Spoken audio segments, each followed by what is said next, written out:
Story 1, The Man Who Watched from the Street. I've always loved Halloween. It felt like the street had been holding its breath. When I was 10, it was the most important day of the year for me. The weeks leading up to it were all about planning my costume, and most importantly, decorating the place. My Tom was really into it, too. He would buy all the cool stuff. Fake cobwebs, for a beat, giant spiders, skeletons that you could hang from trees, and even a fog machine. That year, my two best friends, Lucas and Marco, were helping us out. Lucas was 14, for a beat, so he was the cool older kid who could reach the high branches. And Marco was 12, just a bit older than me. We were having a great time in the front yard trying to make our place look like the scariest one on the block. My Tom was setting up a eerie scarecrow by the front steps and I was spreading cobwebs over the bushes with corals. Lucas was on a small ladder hanging a plastic ghost from a big oak tree near the sidewalk. The kind of quiet that makes you hear your own pulse.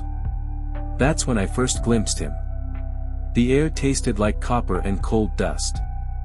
A stranger I'd never seen before was moving down the street and he stopped right in front of our place. The kind of quiet that makes you hear your own pulse. He wasn't moving a dog or jogging. He just stopped and watched us. He was average in every way, maybe in his late 30s, wearing a plain jacket and jeans. The only odd thing was his fixed grin. It was big, for a beat, but it didn't look friendly. It felt like the street had been holding its breath. The night pressed close, as if the sky had dropped a few inches. He seemed right at me and murmured, for a beat, "Wow, you guys are doing a great job. Getting ready for the big night." I was a friendly kid, for a beat, so I smiled back. "Yeah, we're trying to be the spookiest place. I bet you'll get a lot of candy, for a beat," he murmured, his eyes scanning all our decorations. "You planning on going trick-or-treating around here? The kind of quiet that makes you hear your own pulse. What's your route?" The question felt a little weird, but I didn't think much of it. The kind of quiet that makes you hear your own pulse. Before I could answer, my Tom walked over from the front steps. It felt like the street had been holding its breath. He put a hand on my shoulder and stood between me and the stranger. The air tasted like copper and cold dust. I could feel his hand tighten just a little. The kind of quiet that makes you hear your own pulse. "Can I help you?" my Tom asked quietly. His voice was calm but firm. The air tasted like copper and cold dust. The stranger's fixed grin faltered for a second, just admiring the decorations. "Your boy here is a hard worker." He seemed back at me. "Make sure you get lots of full-size candy bars, for a beat, kid." The night pressed close, as if the sky had dropped a few inches. Somewhere far off, a dog barked and then thought better of it. "Time to go inside, for a beat, son." My Tom murmured to me, not taking his eyes off the stranger. I did as he murmured and started moving toward the front door. As I glanced back, for a beat, I glimpsed the stranger's expression change. Shadows seemed to lean in to listen. The fake fixed grin was completely gone. He had a cold, almost angry look in his eyes. He stared at my Tom for a second, for a beat, then turned and walked away down the street without another word. The kind of quiet that makes you hear your own pulse. A couple of nights later, I was woken up by a loud thud from the front yard. The air tasted like copper and cold dust. It sounded like something heavy falling over. My bedroom was on the second floor and my windowpane seemed right out onto the street in our yard. Somewhere far off, a dog barked and then thought better of it. I was afraid, for a beat, but my curiosity got the better of me. I crept out of bed and peeked through the blinds. The street lights cast long, eerie shadows across everything. And standing right in the middle of our yard was the same stranger. He was just standing there, for a beat, partially hidden by the big oak tree. The sound I caught must have been him bumping into the scarecrow my Tom had set up. It was now lying on its side on the grass. Shadows seemed to lean in to listen. It felt like the street had been holding its breath. He wasn't doing anything, for a beat, just staring at our place. It felt like the street had been holding its breath. He was looking right up at the windows and I felt like he was looking directly at mine. Shadows seemed to lean in to listen. I jumped back and my heart started pounding. I ran out of my room and downstairs to the living room where my Tom was watching TV. The night pressed close, as if the sky had dropped a few inches. I murmured, "For a beat, Tom, that stranger is in our yard." He immediately got up and went to the front door. The kind of quiet that makes you hear your own pulse. He opened it and stepped outside. Shadows seemed to lean in to listen. I watched from the doorway as he seemed around the entire yard. After a minute, he came back in and locked the door behind him. "There's no one out there," he murmured, though he seemed worried. The scarecrow fell over, for a beat, that's all. It felt like the street had been holding its breath. Maybe the wind knocked it down. But I knew it wasn't the wind. The next day was October 31st, for a beat, Halloween. I was still a little shaken, for a beat, but the excitement of trick-or-treating took over. After school, for a beat, Lucas and Curls came over. The kind of quiet that makes you hear your own pulse. We got into our costumes. I was a ninja, Lucas was a werewolf, and Marco was a vampire.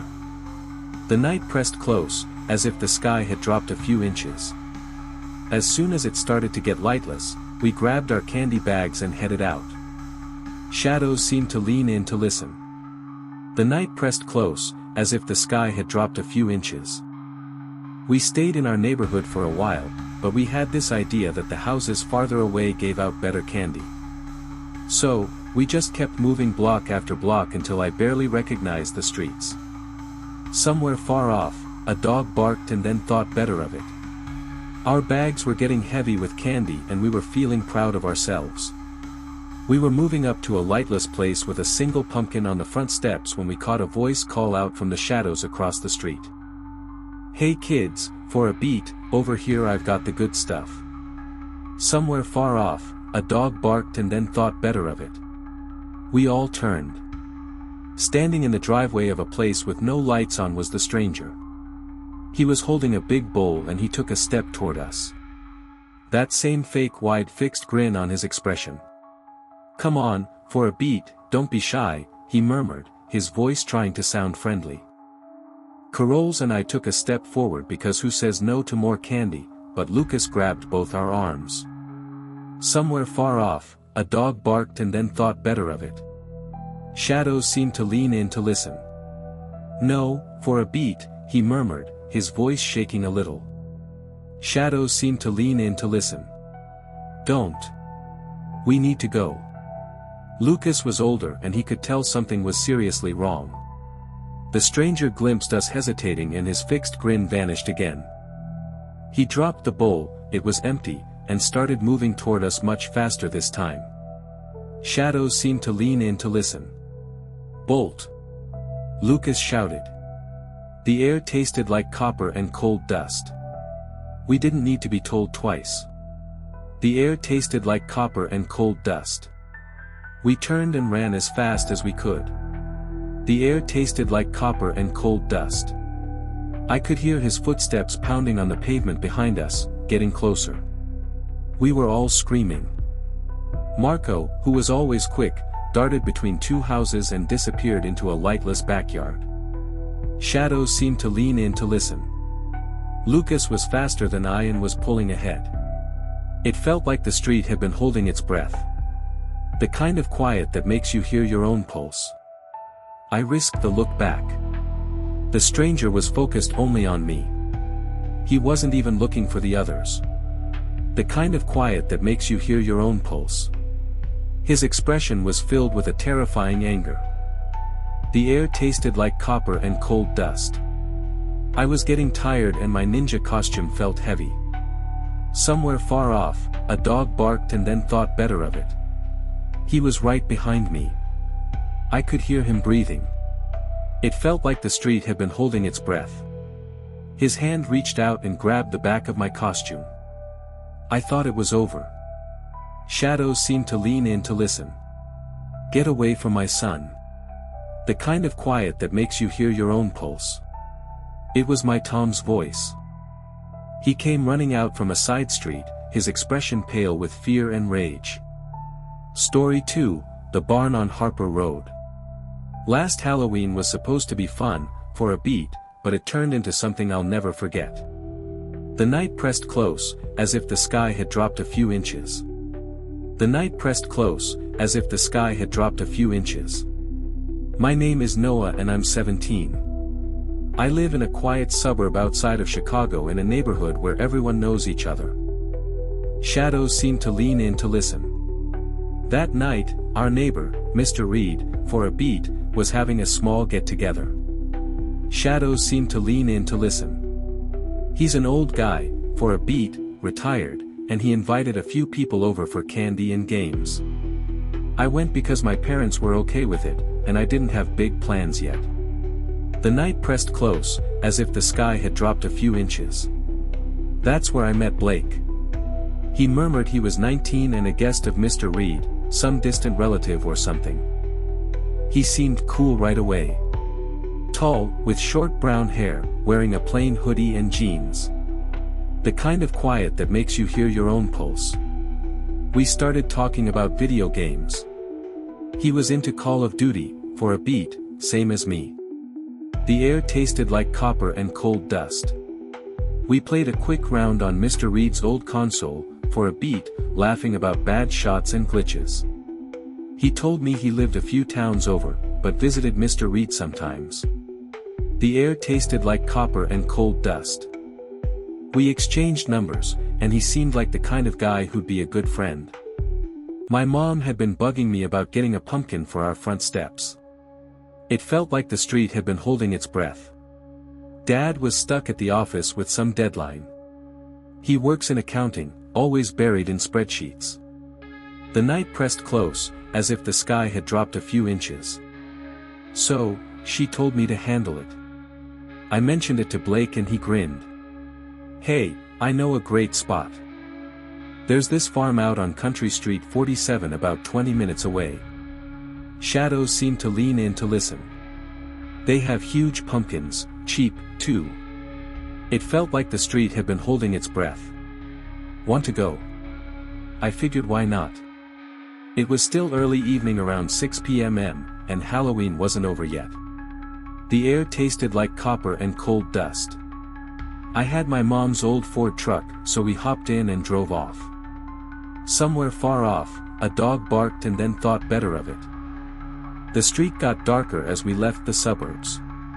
No street lights out there, for a beat, just fields and trees. Fog started rolling in thick like in those old movies, making it hard to see more than 10 feet ahead. My headlights barely cut through it. Shadows seemed to lean in to listen. We chatted about school, for a beat, me still in high school, him saying he was taking a gap year before college. Finally, we pulled up to the farm. It was this bolt-down place with a wooden sign that murmured Harper's Pumpkin Patch. But there were no lights on, for a beat, no cars, no people, just rows of pumpkins in the lot, half hidden by the fog.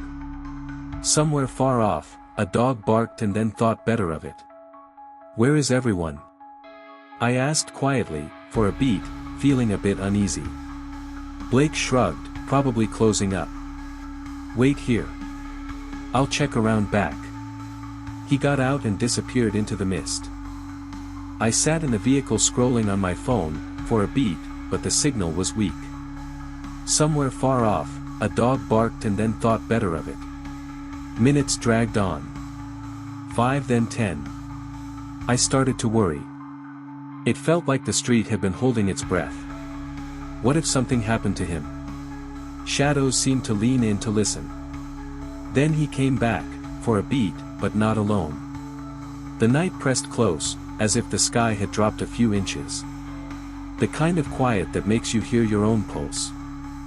There was this guy with him, maybe in his late 40s, wearing overalls and a flannel shirt like a typical farmer. His expression was normal, clean-shaven, brown eyes, but something felt off. It felt like the street had been holding its breath. His fixed grin was too wide, like he was forcing it. "Hey there, for a beat, kid," he murmured to me. "Blake here says you need a pumpkin." The air tasted like copper and cold dust. "Come on in. I've got the best ones inside the old barn." Inside the old barn was this old wooden building behind the lot. Doors creaking in the wind. It felt like the street had been holding its breath. Blake nodded. "Yeah, for a beat, Noah. Let's go." He says the big ones are stored there. The night pressed close, as if the sky had dropped a few inches. But the farmer started asking weird questions right away. "You live around here?" It felt like the street had been holding its breath. "What's your family's name? Got any siblings? What does your dad do?" It wasn't casual chat.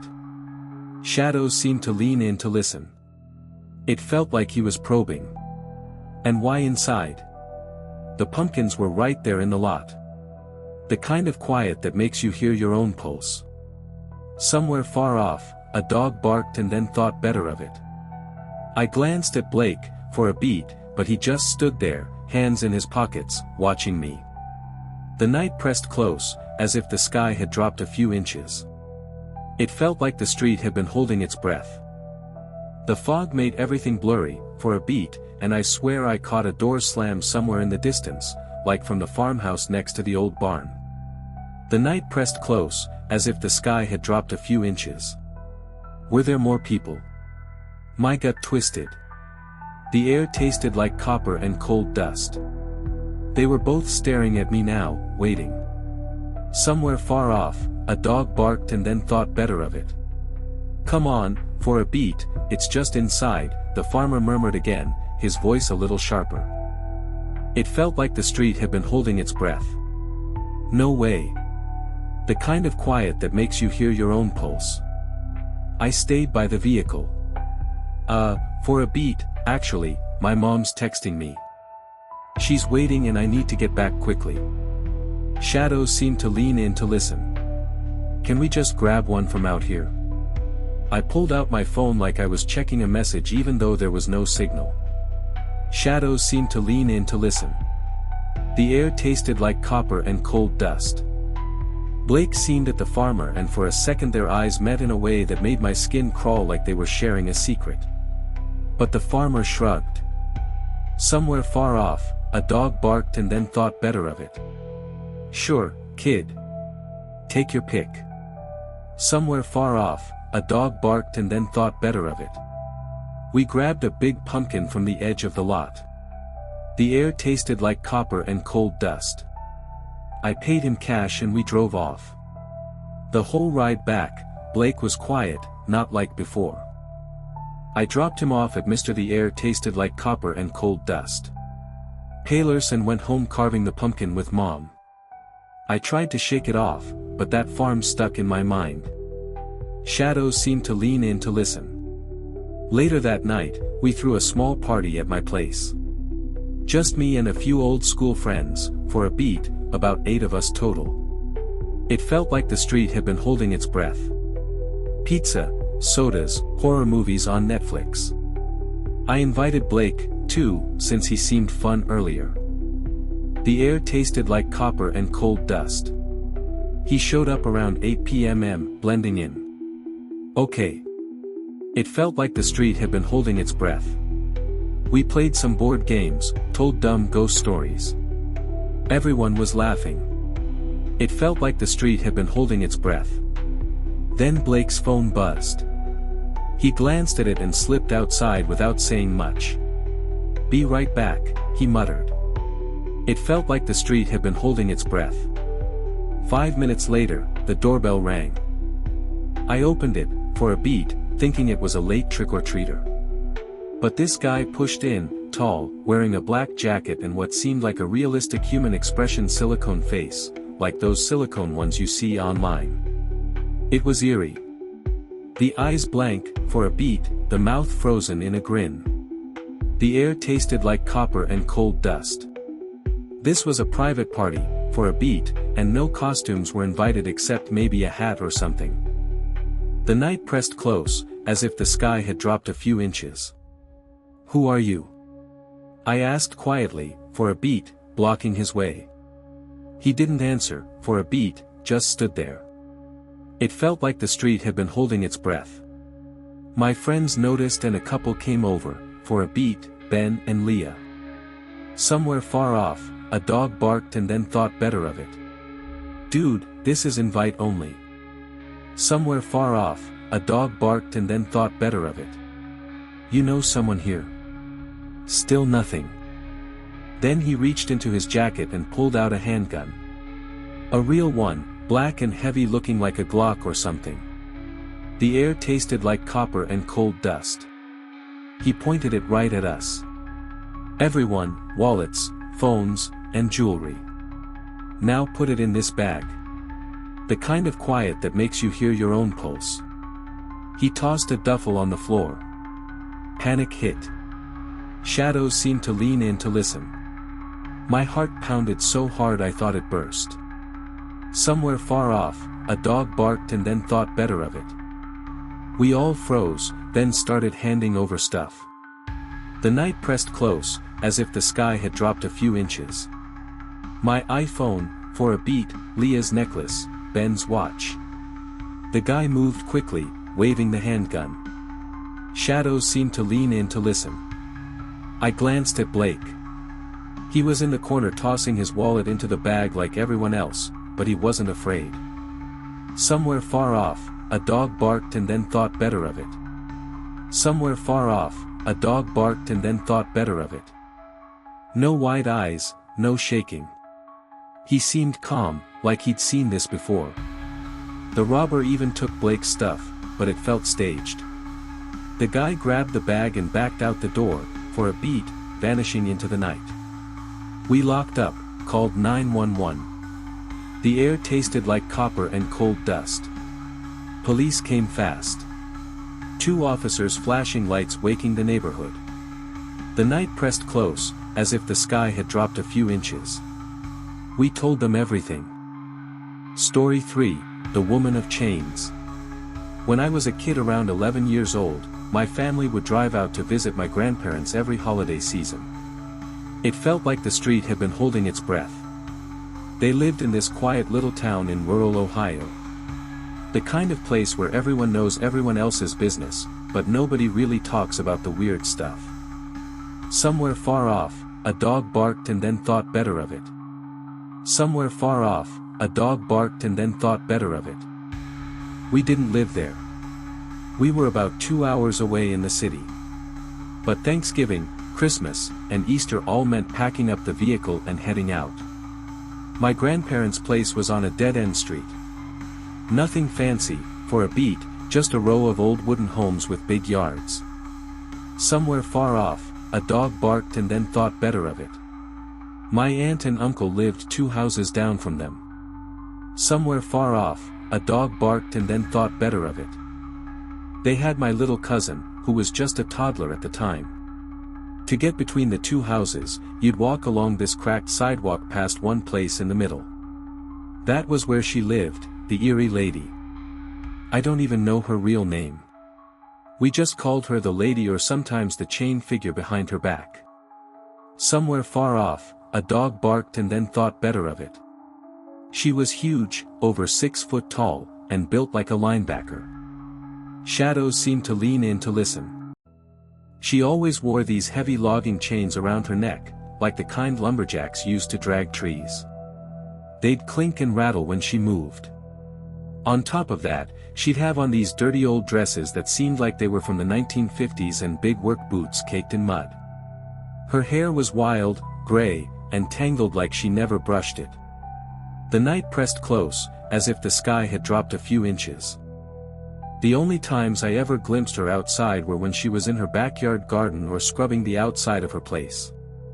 Yeah. Scrubbing the actual building.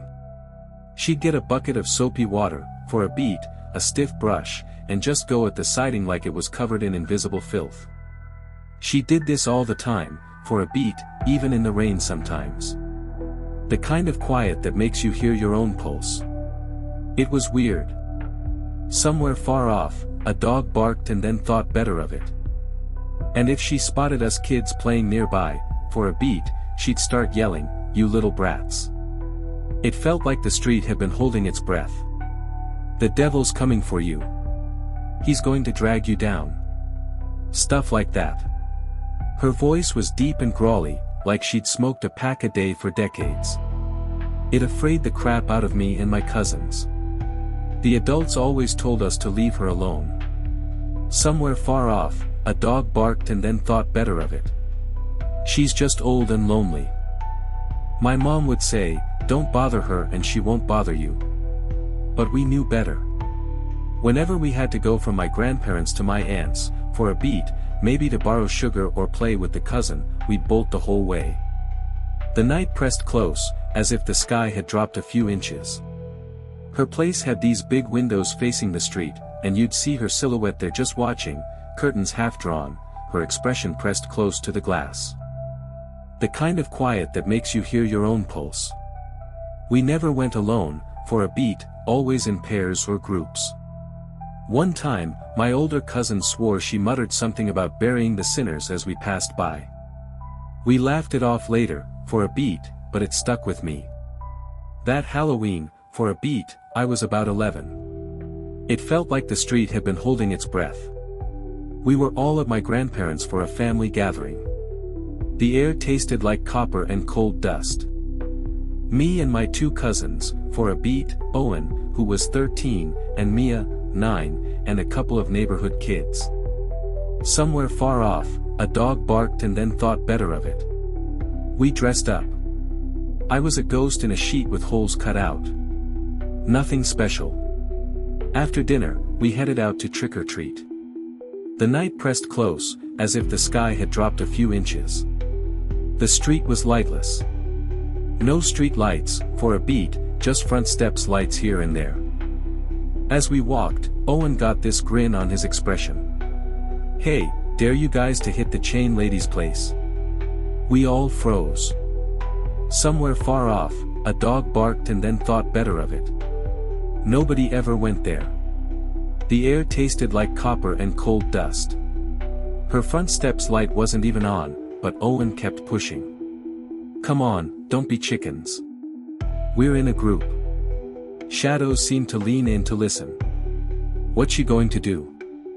I didn't want to look like a wimp, especially in front of Owen. The kind of quiet that makes you hear your own pulse. My heart was pounding, for a beat, but I nodded. We crept up her walkway, leaves crunching under our shoes. The place smelled musty like wet dirt. Her garden beds in the back were raised high, for a beat, piled with fresh soil that she must have just added. The kind of quiet that makes you hear your own pulse. One of us, I think Mia, reached up and rang the doorbell. Nothing at first. Then bang. Loud noises from inside like doors slamming shut. Heavy thuds. We almost bolted right then. The door creaked open slowly. There she was, for a beat, towering over us, chains dangling, dress stained with what seemed like mud. In her hands, oh stranger, she was holding a severed head. It was dripping something lightless, for a beat, and the eyes were glassy, the mouth hanging open. The skin seemed real, pale, and veiny. We screamed, all of us, and ran like hell back to my grandparents'. I tripped on the sidewalk, scraped my knee, but didn't stop. When we burst in, panting and crying, the adults laughed it off. The night pressed close, as if the sky had dropped a few inches. "It's just a Halloween prop, for a beat," my dad murmured.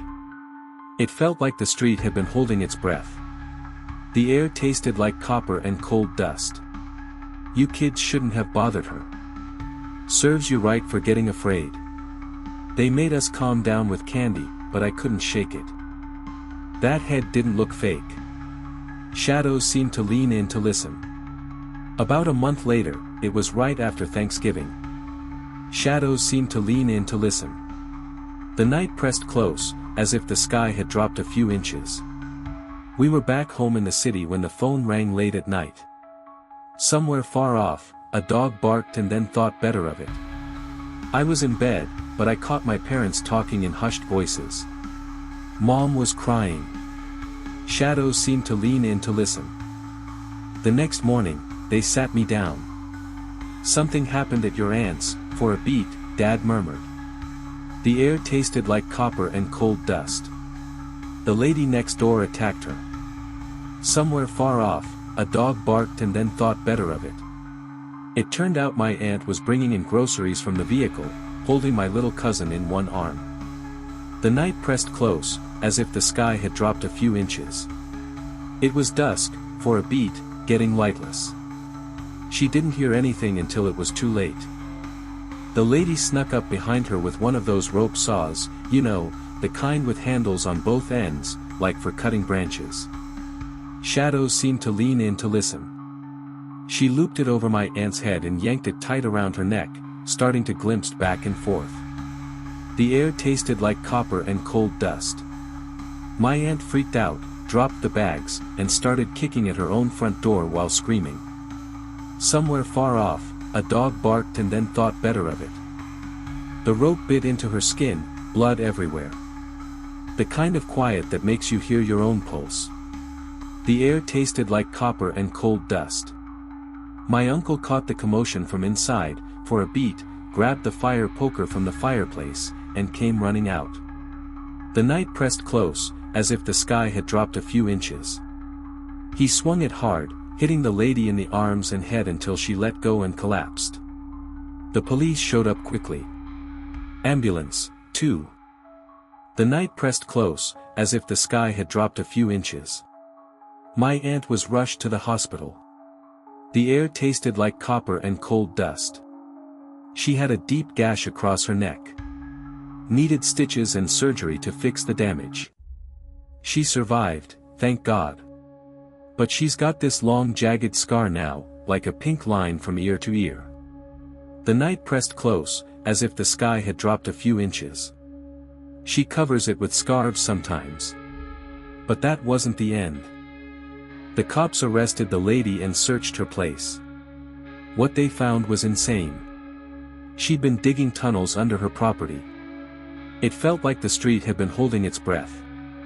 Not just shallow ones, for a beat, deep, reinforced with wood beams, like old mining shafts. They snaked out from her basement and came up under my aunt's place, for a beat, my grandparents, and even the neighbor on the other side. It felt like the street had been holding its breath. That's why she was always in her garden. She'd haul the dirt up in buckets at night and dump it into those raised beds, hiding it in plain sight. The kind of quiet that makes you hear your own pulse. The gardens were overflowing with soil, but nobody thought twice. Down in the tunnels, for a beat, they found her shrine. It was this dirt room with candles melted into the walls, for a beat, religious symbols scratched everywhere, crosses upside down, weird drawings of devils and chains, and around it, severed faces, real ones. 3 of them preserved somehow like in jars or wrapped in plastic. Somewhere far off, a dog barked and then thought better of it. The police murmured they were from missing people, drifters or hitchhikers she'd picked up over the years. Really scary stories, every day. Subscribe, like if you like, turn on the bell so you don't miss new videos.